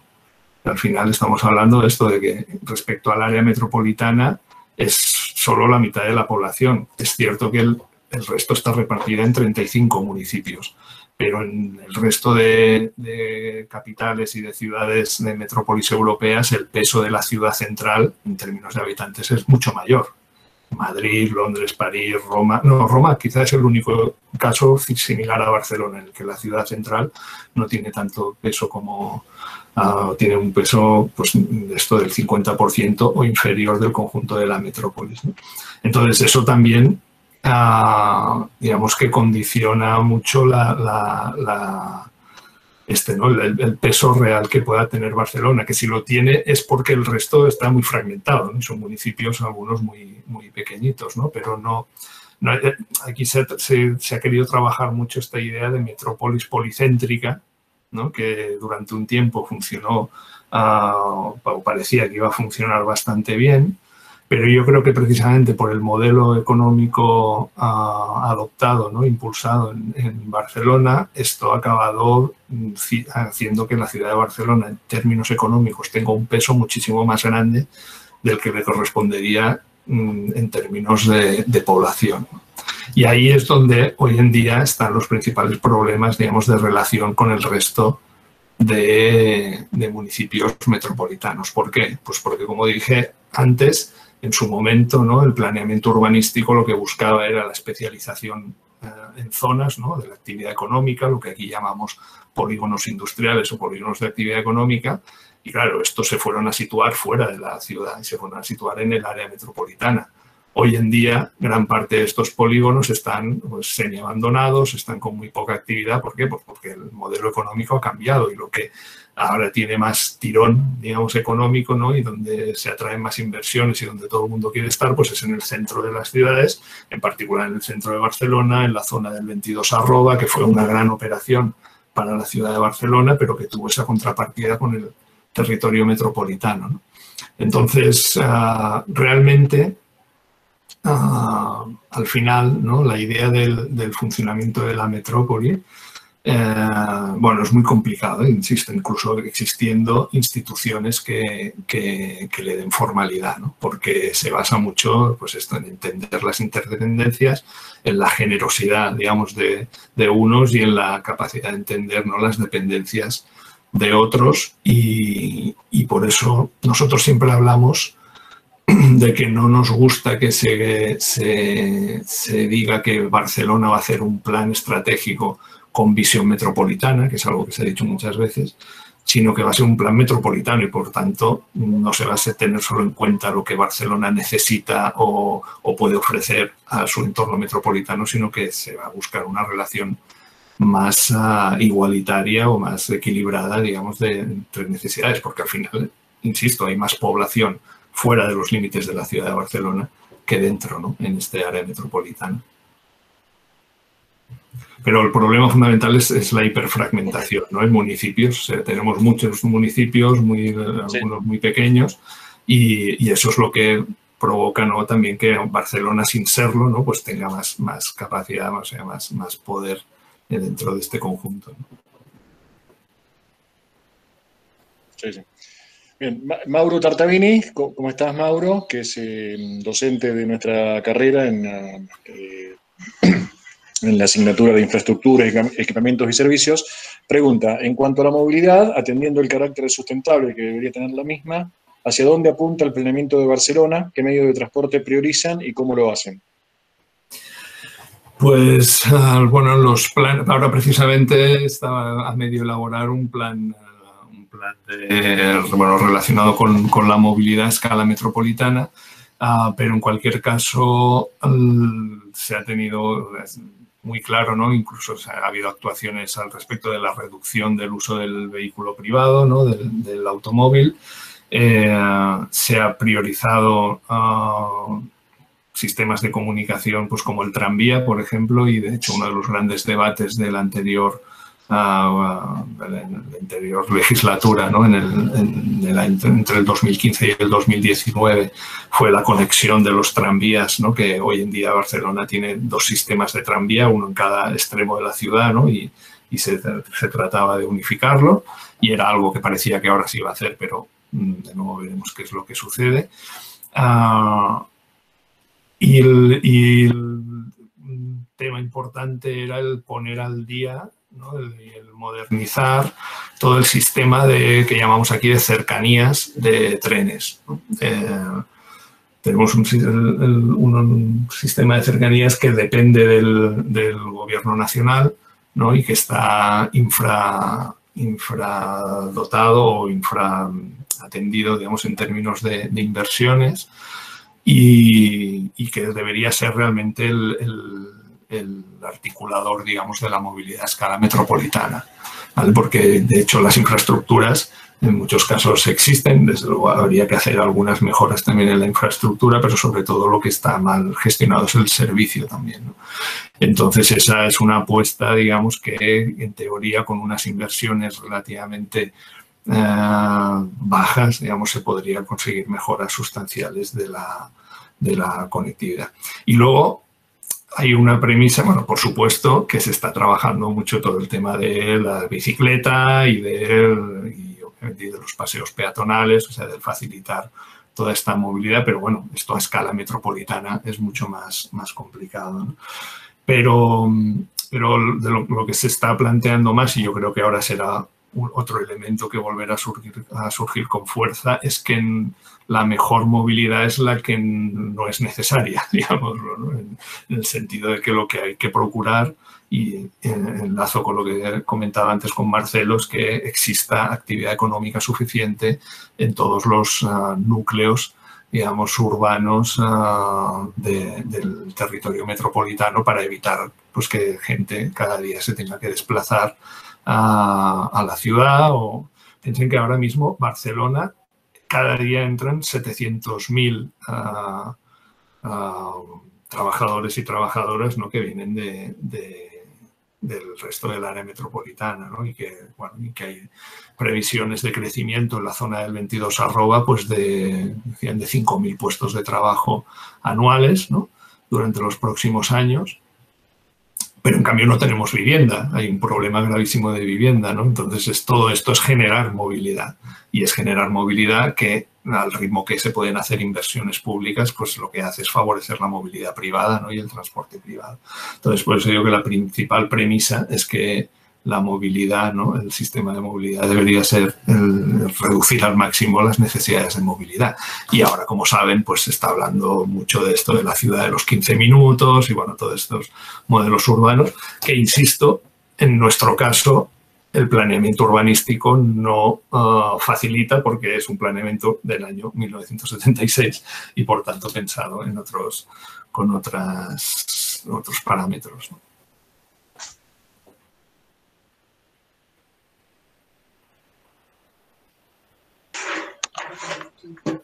Veo ahí otra pregunta de Carla Bonayetti, ¿no?, sobre qué motivó que la oficina del plan estratégico fuera municipal y luego pase a ser una asociación. Pues básicamente la idea era digamos, liberarla o separarla de los procesos políticos y que, por tanto, existiera una estructura que, aunque está vinculada a los diferentes niveles de gobierno, pero que no tuviera que responder necesariamente a los periodos electorales, digamos, y que además esto pues fuera coparticipada, ¿no? Fuera con los diferentes niveles de gobierno junto con un conjunto de actores económicos y sociales. O sea, la idea era esto, pues darle estabilidad y darle permanencia en el medio y largo plazo para que los planes que se iban desarrollando pues se pudieran ir ejecutando también de la manera más adecuada posible.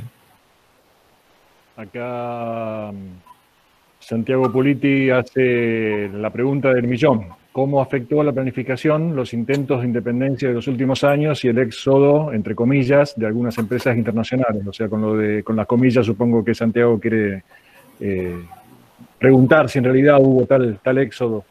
Sí, pues la primera parte, cómo afectó los intentos de independencia a la planificación, por lo menos a la nuestra poco, porque como estábamos, digamos, cerrando el anterior plan estratégico, que en realidad también fue un plan muy débil porque se aprobó en el año 2010, que fue el año del mayor impacto de la crisis aquí en España, ha sido un plan estratégico que no ha tenido mucho recorrido. En medio también hubo cambios políticos diversos y, bueno, la prueba es que yo tomé esta responsabilidad hace 4 años, cuando en teoría todavía era vigente este plan y ni siquiera hemos hecho ninguna actuación al respecto. Por tanto, digamos, quizá hemos tenido suerte que el momento álgido de digamos, las protestas, los movimientos relacionados con la independencia, pues han sido en años en los que hemos estado un poco inactivos. Veremos ahora qué es lo que sucede cuando pongamos en marcha en el mes de julio el nuevo proceso del nuevo plan estratégico, pero yo intuyo que, bueno, desde el punto de vista de cómo tenemos que plantear la ciudad, yo creo que cambia poco el modelo. O sea, la idea es, bueno, si algún día fuera Barcelona capital de un estado independiente, pues seguramente tendría más recursos o por lo menos más poder para poder tomar determinadas decisiones y, por tanto, acelerar o condicionar determinados procesos, pero la transición que tenemos que hacer la tenemos que hacer igual, ¿no? Por tanto, a la hora de definir lo que es el plan, yo creo que no puede afectar más, por supuesto, a la hora pues, de lograr consensos o de que, bueno, se quieran sentar en la mesa determinados actores. Pero yo creo que una cosa que precisamente durante estos 4 años, que ha sido cuando ha habido más turbulencias en este sentido, hemos conseguido como asociación, ha sido precisamente que se nos vea como un terreno neutral, ¿no? Como un espacio, y ahí vuelvo a la pregunta anterior, ¿no? El hecho de que sea una asociación donde todo el mundo está representado, donde se escuchan todas las voces, todo el mundo puede expresar su opinión, plantear su modelo de ciudad, y lo que se hace es debatir al respecto, pues ha facilitado mucho las cosas, ¿no? Y en cuanto al éxodo de las empresas, pues sí, realmente no sé hasta qué punto o sea, para mí afecta mucho más el cierre que se ha anunciado ahora, ¿no? De la factoría de Nissan que hay aquí en Barcelona, que va a afectar a más de 20.000 puestos de trabajo, etcétera. O sea, es una sola empresa, ¿no? que por una decisión tomada en Japón, pues va a cerrar su factoría aquí y va a afectar directamente e indirectamente a muchos miles de empleos, pues que lo que haya podido suceder con estas empresas, que en todo caso, si se han ido, pues a la que vean que otra vez que las condiciones son favorables, volverán, ¿no? Aunque, digamos, la situación actual también lo tiene que poner todo también entre comillas, ¿no? Porque no sabemos bien qué es lo que va a suceder. Bien. Julio Arroyo, docente de nuestra carrera del área de paisaje urbano y espacio público, pregunta: me preocupan 2 cuestiones, entre otras, que tienen gran incidencia en los centennials. 1, la ruralidad, la agricultura urbana, autosuficiencia alimentaria, vida sencilla, consumo microlocal, movilidad no automotor, etc.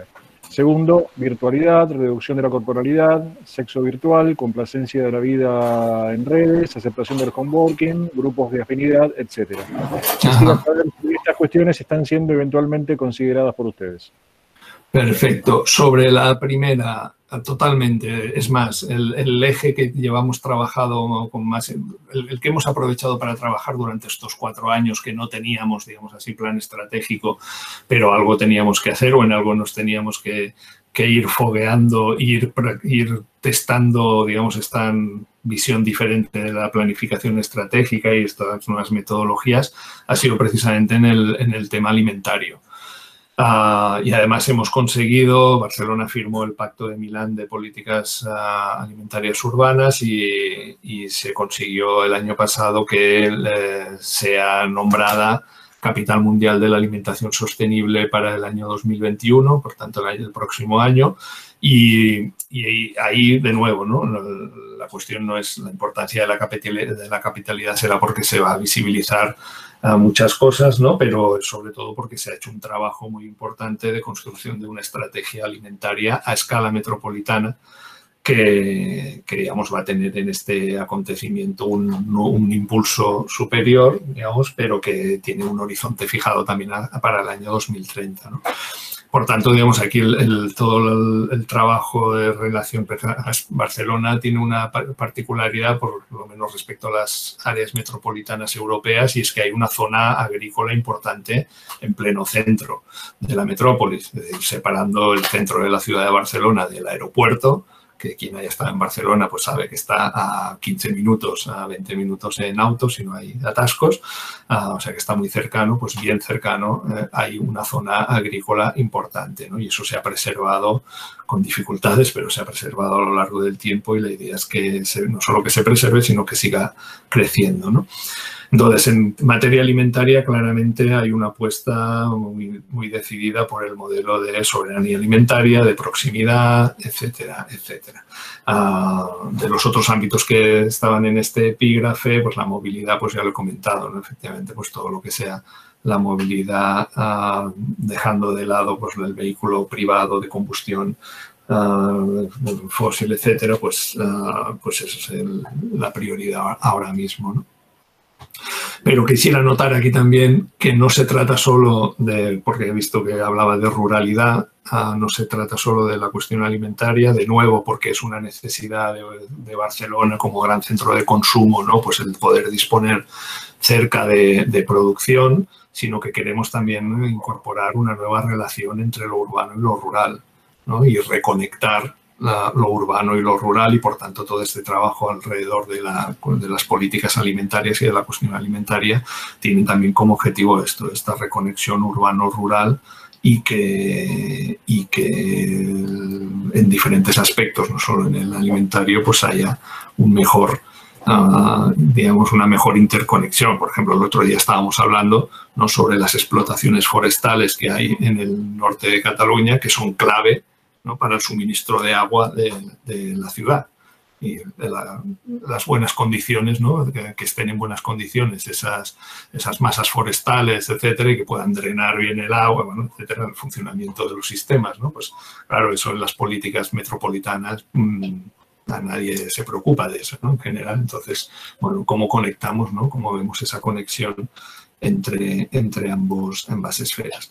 Y respecto a la tecnología, bueno, Barcelona también, la ciudad de Barcelona, está queriendo hacer también a raíz del tema de esto de la telefonía móvil, pero también por la idea de Smart City que se ha querido trabajar en los últimos años, ¿no?, alejada del modelo inicial de Smart City, pues esto es basado en las grandes empresas multinacionales y sus modelos, ¿no?, de gestión de la ciudad, ¿no?, y más centrado en la ciudadanía, en la gestión de los procomunes, etcétera. Barcelona, la ciudad, se ha querido posicionar o se quiere posicionar como un referente en lo que llaman el humanismo digital, ¿no?, y por tanto en el tratamiento ético de los datos, ¿no?, en dar usos éticos a la tecnología, etcétera, etcétera. Pero eso es algo que está en proceso y que, bueno, veremos si ahora continúa el proyecto de trabajarlo. Insisto, es más a escala de ciudad que en el ámbito metropolitano, que son otros temas los que preocupan. Muy bien, no sé si hay alguna otra pregunta. Quería hacer una consulta. ¿Se escucha? Sí, perfectamente. Hola, Oriol, ¿qué tal? Hola. Gracias por la presentación. Mi consulta va hacia cuando ustedes formulan los planes estratégicos. Digamos, ¿se basan en escenarios a corto, mediano, largo plazo? Y también, ¿qué tipos de escenarios? O sea, ¿son todos escenarios positivos? ¿O también ven qué podría pasar con ciertos conflictos o escenarios negativos? Y también si esos escenarios, ¿en qué contexto económico lo evalúan? Si en sí de lo que es Cataluña con Europa o es algo a nivel global, digamos, ¿cómo van formulando eso? Vale, aunque, como decía, estamos en el proceso de construcción del nuevo plan estratégico, de momento la idea de escenarios no la contemplamos como se había hecho hasta ahora. ¿Vale? ¿Qué es lo que queremos hacer? Bueno, por un lado estamos intentando testar cómo introducir algunas formulaciones recientes en materia de prospectiva, como la...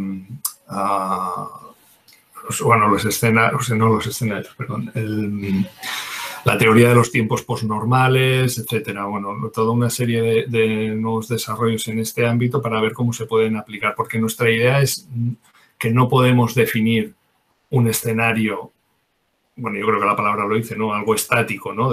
Vamos a llegar a este punto de aquí, sino que precisamente lo que tenemos que ver es cómo nos manejamos en las transiciones y cómo en ese proceso de transición vamos incorporando todos aquellos cambios que pueda haber en el entorno, ¿no? Por ejemplo, bueno, pues ahora, si esto nos ha pillado, digamos, muy, muy pronto, ¿no? Toda esta crisis, pero la idea sería, ante una crisis como esta, que tampoco bueno, sí había quien la había predicho, ¿no? Y tal, nadie le hizo caso, bueno, como tantas otras cosas, pero en cualquier caso nos pilló totalmente desprevenidos. ¿Vale? Aquí la cuestión es, bueno, nosotros tenemos claro el objetivo que queremos alcanzar, por ejemplo, en materia de esto, ¿no? De cambio en el modelo de movilidad, ¿no? Pues lo que tenemos que analizar ahora y por eso, digamos, tenemos que incorporar de manera rápida es decir, vale, ¿qué nos cambia esto, ¿no? Respecto a la trayectoria que estábamos siguiendo, ¿no? Entonces, nosotros, la idea es siempre marcar la trayectoria, que es esta idea de transición, con una meta, un hito muy claramente determinado y ver cómo navegamos, ¿no? ante esto, los cambios que pueda haber en el entorno. Antes no lo dije, pero yo creo que puede ayudar para entender esta idea de misiones y además va a enlazar con la pregunta anterior. Por ejemplo, una de las misiones que tenemos claras, más claras porque ha sido el ámbito en el que más hemos trabajado en estos últimos años, es precisamente relacionada con la alimentación y vendría a ser que el 30% del producto que circula por Mercabarna es el gran mercado mayorista de alimentación de la ciudad, que yo creo que el 90% de lo que comemos, ¿no? Pasa por allí y es el gran centro de distribución de alimentos. Pues hoy en día lo que es producto de proximidad allí es entre el 7 y el 12%. Entonces nosotros nos fijamos, ¿no? Como meta, como misión, alcanzar que ese porcentaje sea el 30% en el año 2030. ¿Qué significa eso? Eso significa cambios a muchos niveles, ¿no? Significa, para empezar, cambios a nivel de planeamiento urbanístico, de planeamiento territorial, pues porque con la extensión de tierra que tenemos ahora dedicada, ¿no? En el área metropolitana a producción agrícola, no podemos llegar a esa cantidad, ¿no? Entonces tenemos que planear, ¿no? En qué lugares del territorio se puede habilitar tierra adecuada, fértil, etcétera, para la producción agrícola. O cómo podemos incorporar la producción de la agricultura urbana a esa producción de proximidad. Ese es uno de los tipos de cambios, pero luego necesitamos cambios en los sistemas de distribución, necesitamos cambios en la mentalidad, digamos, del consumidor, ¿no? En el comportamiento de las familias, tenemos que incidir. Entonces, son toda una serie de cambios en diferentes ámbitos, ¿no? Pero la misión es única y es la misma para todos, ¿no? Conseguir que el 30% de esos alimentos, o sea, de los productos, de los alimentos que se negocian, digamos, en Mercabarna, sean de proximidad. Entonces ahí todo el mundo tiene algo que aportar, es un poco esta idea también de la tercera generación de planes que decíamos, ¿no? Ahí puede aportar desde una familia, ¿no? Hasta una pequeña empresa, hasta un gobierno local, hasta cualquiera puede hacer algo para contribuir a lograr ese objetivo de la misión, ¿no? Pues un poco la idea está ahí, ¿no? Entonces, que cambian las circunstancias, bueno, si lo podemos prevenir mejor, pero si no, pues la idea es que ahora pues las circunstancias o las condiciones son diferentes a hace un año, ¿no? Pues bueno, vamos a ver ahora estas condiciones cómo nos condicionan, ¿no? A la transición que estábamos planteando, pero el objetivo va a seguir siendo el mismo, ¿no? Perfecto, gracias. De nada. Muy bien, no sé si tenemos otra pregunta. Digo, aunque insisto, y es lo que he querido remarcar durante toda la presentación, una cosa es contarlo y otra hacerlo, ¿eh? Por tanto, es todo mucho más complejo, ¿no? Y todo se ha hecho muchísimo más complejo. Casi todos nuestros estudiantes y obviamente nuestros docentes tienen alguna experiencia en materia de planificación o de gestión territorial, así que sí, sabemos estas cosas y bueno, sabemos que siempre bueno, el paso a la acción es más importante que digamos Claro. digamos que toda la reflexión teórica, a pesar del valor que tiene toda ella. Bueno, estamos perfectamente en tiempo. Si alguien tiene alguna pregunta más, pediría que fuera ya mismo, si no ya estamos cerrando. Y bueno, Oriol, yo me quedo con algunas preguntas. Te hago una muy, muy rápidamente y te excuso de extenderte demasiado porque es una pregunta demasiado general y demasiado amplia, pero claramente dentro de las etapas anteriores del planeamiento estratégico, esas primera o segunda generación que mencionabas, claramente la visión predominante en el mundo, tanto a nivel económico, social, político, era de un desarrollo y un crecimiento continuo. Digamos, todos los, cuando hablabas de la competencia entre ciudades, bueno, se pensaba que había un desarrollo muy fuerte, un crecimiento muy fuerte que iba a continuar y que, bueno, las ciudades que más hábiles fueran en lo que vos mencionaste, de atraer talentos, de generar condiciones para la inversión, etcétera, etcétera, iban a participar mejor de ese crecimiento. No quiero aventurar hacia dónde vamos en la actualidad, pero claramente uno de los escenarios, una de las posibilidades es, bueno, digamos, por distintos motivos, no sé si un decrecimiento, pero sí una ralentización muy fuerte de las expectativas de crecimiento económico y, bueno, esto tiene obviamente consecuencias no solamente en lo económico, sino en lo social, en el desarrollo de las ciudades, bueno, en los objetivos. Digamos. Creo que vos mencionabas, hago una síntesis muy fuerte y quizás equivocada, pero claramente algunos de los objetivos que manejó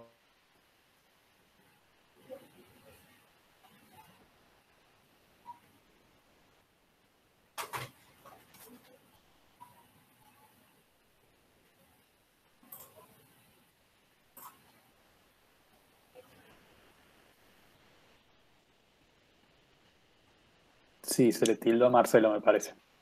Lo Sí. esperamos un ratito.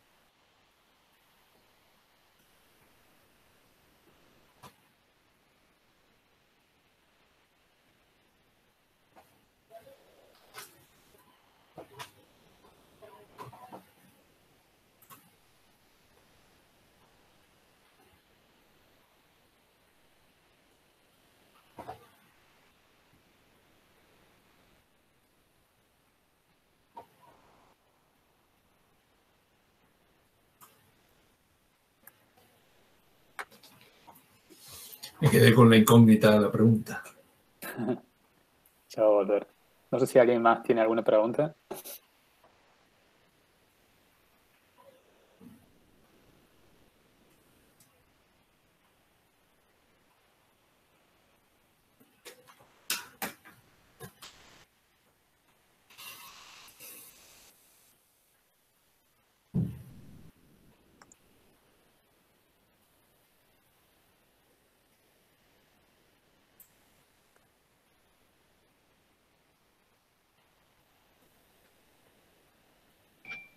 Hola.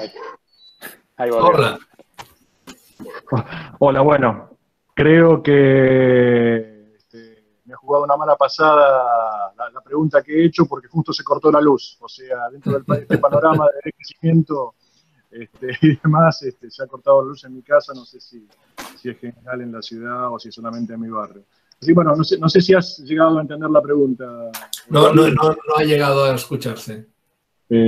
Bueno, era básicamente, si ves, como me parece que puede darse de alguna forma en nuestras ciudades, una etapa donde más que pensar en cómo participar de un crecimiento global que entra bastante en crisis y entra bastante en cuestionamiento, no solamente por temas ambientales, sino porque pareciera que la economía y las condiciones sociales no dan como para esta idea de progreso o crecimiento continuo que hace algunos años, digamos, alentaba la globalización y demás, a una etapa más de desarrollo endógeno de ciudades o de territorios en busca de una cohesión interna más que de un crecimiento y una participación en la globalización. Claro. Sí, a mí esto me va estupendísimo después de tantos años dedicado al desarrollo local. Yo, bueno, evidentemente también en todo este tiempo he tenido diferentes visiones, he ido, digamos, elaborando diferentes propuestas o diferentes visiones sobre el desarrollo local. Y bueno, también ahí te puedo hacer llegar algún artículo en el que hablo de las 3 dimensiones del desarrollo local, ¿no? Una es la dimensión del desarrollo local, o sea, de lo local como una plataforma de la globalización, ¿no? Como una mera plataforma, un espacio donde suceden las transacciones de la globalización. El desarrollo local como el aprovechar, ¿no?, las oportunidades, las ventanas de oportunidad que ofrece la globalización también para los territorios, no para ser una plataforma y por tanto que te pongan una factoría y tal, sino para tú vender tus productos, tu producción hacia afuera. Pero la tercera, que ha sido siempre la más abandonada, que es precisamente esta que decías del desarrollo endógeno, y yo llevo, pues no sé, como 15 años hablando de algo con gente de observatorios económicos, etcétera, y nadie me sabe responder nunca, que es, digo, ¿ustedes saben cuál es el multiplicador de su economía? Y yo creo que el concepto de multiplicador en la economía va a ser algo que va a tomar más protagonismo ahora, y de hecho lo estoy viendo. Yo trabajo mucho con la red de agencias de desarrollo económico de España, ¿no?, de diferentes ciudades de España, y ahora se empiezan a preocupar en serio por la idea esta del multiplicador. ¿Qué es el multiplicador? Pues es sencillamente qué recorrido, ¿no?, qué impacto tiene cada dólar o cada euro o cada, digamos, unidad monetaria que entra en nuestra economía. Y aquí la idea es que, bueno, pues seguramente tenemos unos multiplicadores demasiado bajos, ¿no?, por virtud de la globalización, y que no le va a hacer mal a nadie, no le va a hacer daño a nadie que las ciudades reflexionen sobre cómo pueden mejorar ese multiplicador. Y eso significa algo tan sencillo como sacar más partido del tejido empresarial propio que se tiene y de los recursos propios antes, ¿no?, que acudir a los exteriores, ¿no? Porque la idea del multiplicador es que si entra un dólar, ¿no?, o un euro en mi economía, ¿no?, en la economía de nuestra ciudad, pero tal como entra se va por otro lado, ¿no?, pues porque ese dólar o ese euro termina en manos de un inversor internacional o lo que sea que lo saca del circuito de la economía local, pues el impacto puede ser nulo o incluso a veces negativo, ¿no? En cambio, si sabemos tejer bien el entramado, ¿no?, económico de nuestra ciudad, y eso pasa por tomar decisiones de consumo, pues pensando, ¿no?, en esto, ¿no?, en el impacto que tiene realmente cada dólar que gastamos, ¿no?, en un supermercado de una gran cadena internacional o nacional, es igual, respecto al que gastamos en un comercio de barrio, en un comercio de proximidad, ¿no?, el diferente impacto que tiene sobre el multiplicador económico pues yo creo que ahí se da cuenta la gente, ¿no?, de qué tipo de modelo hemos tenido hasta ahora, ¿no? Entonces, bueno, simplemente yo digo, eso, no se trata de ir en contra de nada ni de nada, sino simplemente darse cuenta, ¿no?, de esta idea del multiplicador, ¿no?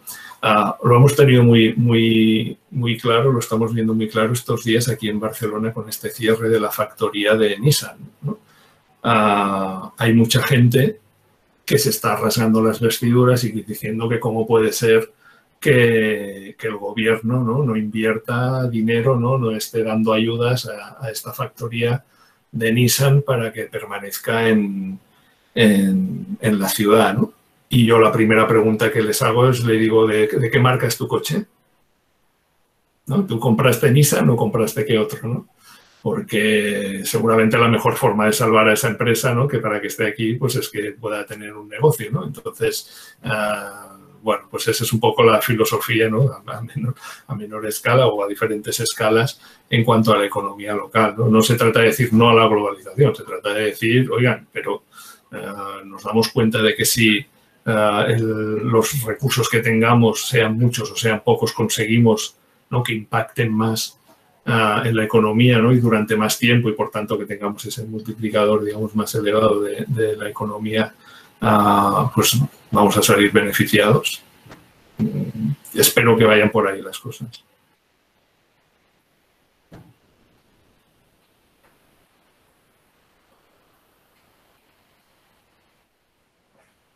Bueno, muy bien, Oriol. Creo que no hay otras preguntas. Tenemos una costumbre cuando terminamos estas reuniones virtuales, que es tratar de darle un poquito de calidez. Abrimos los micrófonos y hacemos un aplauso que tiene un sonido bastante particular. Así que los invito a que